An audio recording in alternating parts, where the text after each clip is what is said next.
भगवान की सेवा जब व्यक्ति करता है तो उस समय सेवा पर ध्यान दे, बस। जब समाधि अवस्था में ध्यान पहुंच जाती है तो उस अवस्था में हमें क्या बोध होता है? ध्याता, ध्यान और ध्येय। ध्याता अर्थात हम, ध्यान अर्थात सेवा और ध्येय अर्थात परमात्मा की प्रसन्नता, है ना।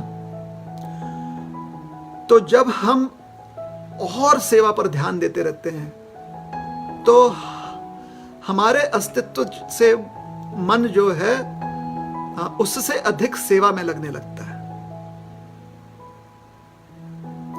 और अधिक ध्यान से सेवा करते हैं तो सेवा से अधिक भगवान की प्रसन्नता या जो प्रसन्न चित्त भगवान का मुख चंद्र है उस पर ध्यान चला जाता है।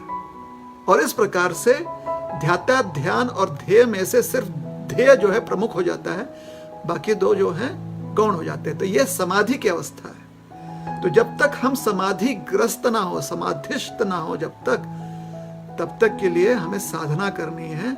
साधना करते समय हमें सिर्फ साधना पर ध्यान देना है, ना कि सुख की अपेक्षा या फिर सुख को त्यागना। दोनों पर ध्यान नहीं देना है। समझ रहे हैं?